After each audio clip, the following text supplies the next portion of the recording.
This podcast is being recorded on May 20th, 2020, and the pandemic stay-at-home order remains in effect today, but people are restless and they are breaking the order in greater and greater numbers. Some restrictions have been loosened, and the state plans to ease the restrictions even more at the end of the month. In the meantime, we continue to turn to books for encouragement, escape, and hope. I find it very difficult, impossible even, to adequately articulate how reading works, what it does, why it does what it does. So this week, I offer some titles that articulate the mystery of reading far better than I can. Although I've been working in libraries for 40 years, only recently have I begun to learn the history of home delivery service, and what a fascinating history that is. I knew, of course, that librarians do home delivery, and I knew that some libraries support bookmobiles. What I did not know is that contemporary home delivery carries on traditions from the very earliest days of public libraries. I think of bookmobiles making their rounds and librarians driving from house to house as exquisite library service. But only recently have I started to read about the earliest days, when for so many, home delivery was the only service. And as I start about books that articulate the transformative magic of reading, one title came immediately to mind: The Bookwoman of Troublesome Creek.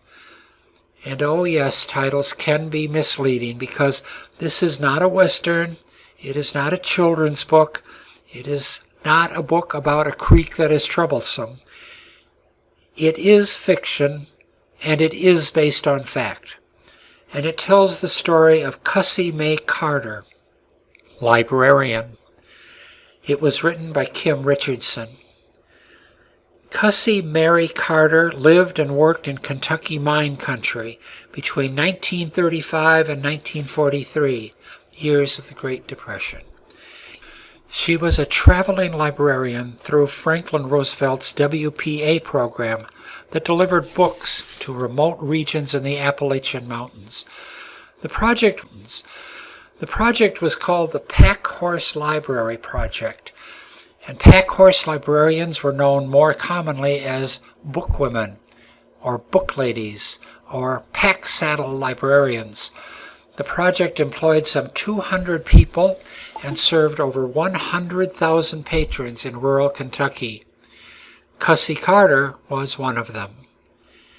And Cussie Carter was also a blue woman. That's right, a blue woman. And this is not fiction. Her skin color was blue, sometimes almost purple. This extraordinarily rare genetic blood disorder is no longer seen at all today, but is known to have affected one family line in Kentucky, and Cussie was a descendant of that family. Now, in the isolated superstition, can you even imagine how a blue-skinned woman would have survived? But survive she did, and her life's passion was to connect the isolated, impoverished, malnourished, desperate people in rural Kentucky during the Depression with books and magazines and any other sorts of reading material she could gather. She covered her routes on the back of a mule, through rugged terrain with no roads, through every kind of weather, and it often took from early morning until late at night to make all of her stops. If it got too late, she simply took refuge under a tree for the night. She was as impoverished as her patrons, but she carried on through her hunger and her fatigue in very dangerous places at a very dangerous time. She knew the value of her books to the desperately poor, isolated, and oppressed. This is not a kid's book, but it is a real time and a real place that young people should know more about, and they will find themselves as immersed and attached to this book as you will. Have you ever found yourself so immersed in what you were reading that it took you a moment to realize you could no longer see the printed words clearly because of the tears you did not even realize you were shedding? Have you ever felt a jolt through your body when you stopped reading because the re-entry to the real world was so sudden and abrupt? Have you ever put everything else aside because you just had to know what was about to happen in the book you were reading? So it will be, I predict, when you read the book Woman of Troublesome Creek. I defy you, in fact, I defy you to read through chapter 37 without tears. This title is available through Hoopla, but before you start reading, take a quick look at Roosevelt's Packhorse Library Project and at Blue People of Kentucky through Google. A little bit of that background may help you appreciate this book even more. Now, another book, a more scholarly book that explores the mystical experience of reading, is the Gutenberg Elegies by Sven Berkertz. This is a complex and, as I said, scholarly book, and I will not pretend to have read all of it, but I read it as much as I could understand. And when a section became too philosophical or abstract to be beyond me, I skipped it and moved on. I kept reading because every once in a while, every few pages, I found a passage that articulated the act of reading far better than I ever could. I found passages that perfectly describe how so many of us feel about reading. I want you to listen to this and think about it, and think about how you feel when you read. Berkert says, "When I read, I seal myself off as fully as possible in another place. I am there, body and soul, living vicariously. When Finney died at the end of John Knowles' separate piece, I cried scalding tears, unable to believe that the whole world did not grind to a sorrowful halt. When anxiety, an almost intolerable sensation that sometimes has me drawing breaths to steady myself, there is something about the act of reading that cuts through the sheath of distractedness that usually envelops me.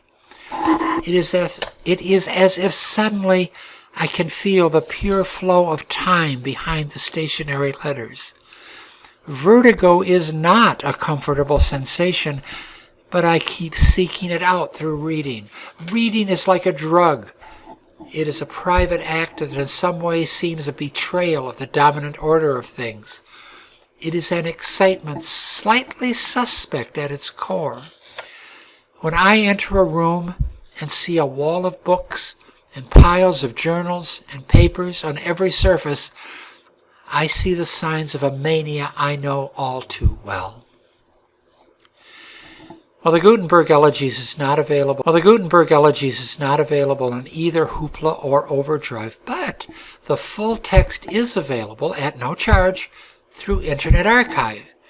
Yet another way to find downloadable books. Internet Archive is a non-profit library of millions of books and movies and software and music and websites. You access it through archive.org. Remember as well that the library will eventually reopen. I promise it will. And interlibrary loan will once again bring most any title you request quickly and at no charge. Well, the overall focus of the Gutenberg Elegies is to explore if the electronic age is sacrificing our literary culture. And the author's overwhelming response is that yes, it is. And I disagree. Yesterday I reread parts of it after downloading the title from Internet Archive, and as usual, it made no difference that I was holding a small electronic device instead of a thick paper book.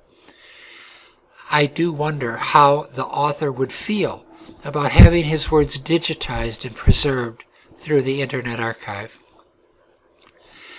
My third recommendation this week is not so much an exploration of how words work, as it is a magnificent example of words that take us to a different time and place.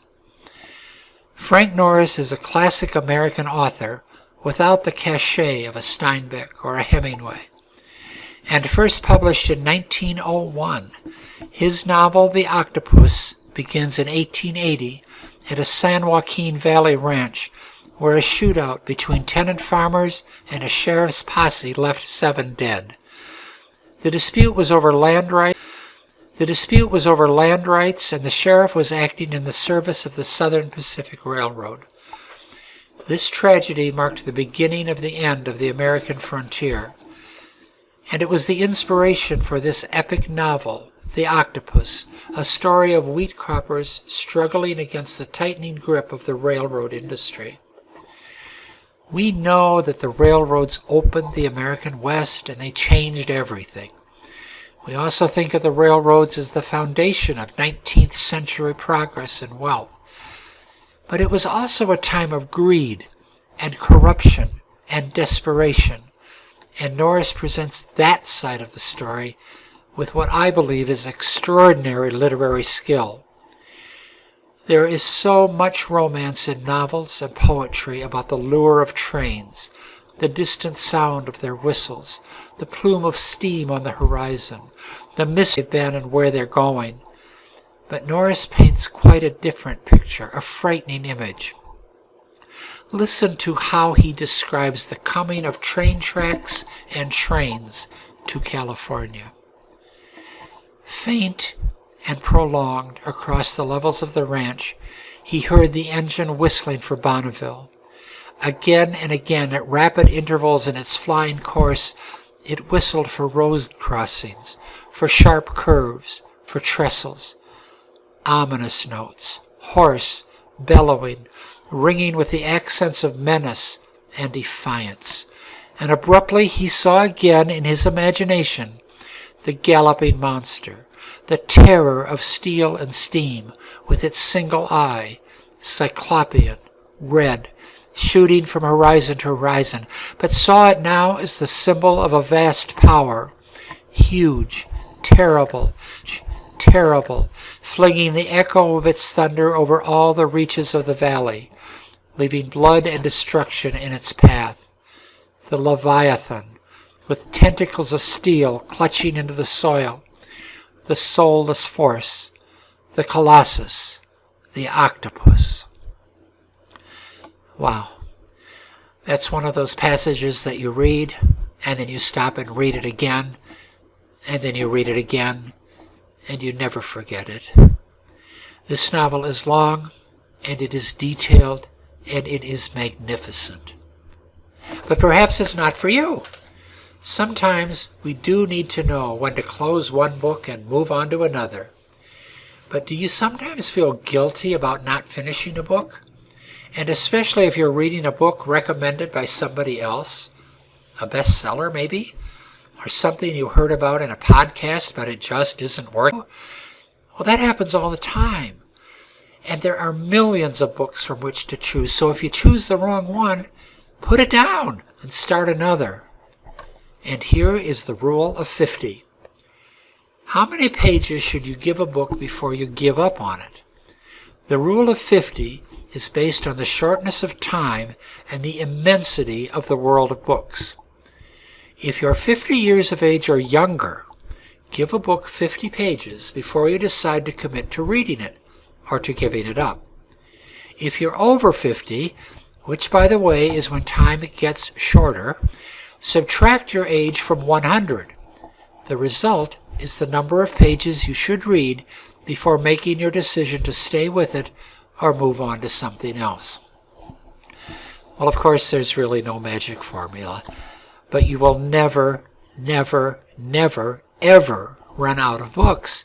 Run out of books. So read what you want to read, and don't waste what little time you have on words that are not reaching to you, not grabbing you, inspiring you, doing something to you. Give them up and start something new. And here's one more title to think about. But this is a novel that you may give up, because it may hit close to home. It's such a compelling read.